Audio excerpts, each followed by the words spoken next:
This month in disability rights history for July 2025. Americans with Disabilities Act signed into law, July 26, 1990.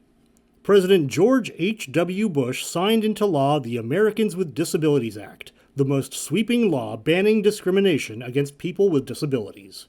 Employers, state and local governments, businesses that are open to the public, commercial facilities, transportation providers, and telecommunication companies all have to follow the requirements of the ADA. Also present at the time of the signing was Justin Dart Jr., a prominent disability advocate who passed away also in July of 2002. July is Disability Pride Month. Celebrated worldwide, Disability Pride events originated in Boston, Massachusetts, with the first Disability Pride Day happening actually in October of 1990, partially in celebration of the recently signed Americans with Disabilities Act. More often now, Disability Pride is celebrated in July across the world, from the US and the UK to Germany, New Zealand, Switzerland, and South Korea.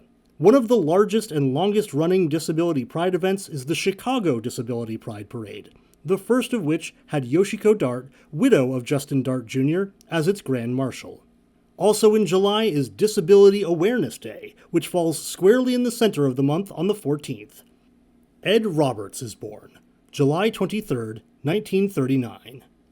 Ed Roberts is considered the father of the independent living movement for people with disabilities. Ed contracted polio at the age of 14, paralyzing him completely. Ed thrived in his life despite early dire predictions by doctors, completing high school and attending the University of California at Berkeley, whom he had to sue to get in. He eventually became the first California State Director of Rehabilitation with a disability.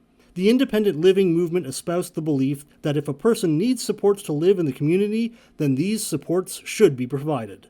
That belief was enshrined into law with Olmstead v. LC in 1999, the same year that Ed passed. First International Special Olympics, July 20th, 1968. The first International Special Olympics was held at Soldiers Field in Chicago, Illinois on July 20th, 1968. 1,000 athletes with intellectual disabilities from 26 states and Canada participated in the Games, competing in over 200 events, from swimming to track and field. The Games have occurred every 2 years since then, with millions of athletes participating in thousands of events. The oath athletes recite before the Games is a beautiful testament to their strength. Let me win, but if I cannot win, let me be brave in the attempt. Medicare and Medicaid established, July 30th, 1965. Medicare and Medicaid were established in July 1965 when President Lyndon B. Johnson signed the Social Security Amendments of 1965 into law. Initially covering the elderly and people who were getting cash assistance from the government, the programs have expanded to cover people of all ages with disabilities or who require long-term care. These programs have promoted independence and autonomy for people with disabilities. Today, more than 6 million Americans with disabilities under the age of 65 receive medical, hospital, support, rehabilitative, residential, and long-term care services through Medicare and Medicaid. Home involved in City of Cleburne vs. Cleburne Living Center, Inc. is purchased, July 1980.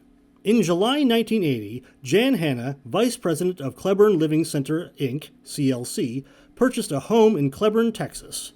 Ms. Hanna intended to lease the home to CLC to be used as a group home for 13 people with intellectual and developmental disabilities. The city denied a permit for them to open that home, citing zoning laws. The case eventually reached the Supreme Court, who unanimously decided that the reasons justifying denial were discriminatory and violated the 14th Amendment. This victory led the courts to employ higher standards of scrutiny when examining laws that regulated people with intellectual and developmental disabilities.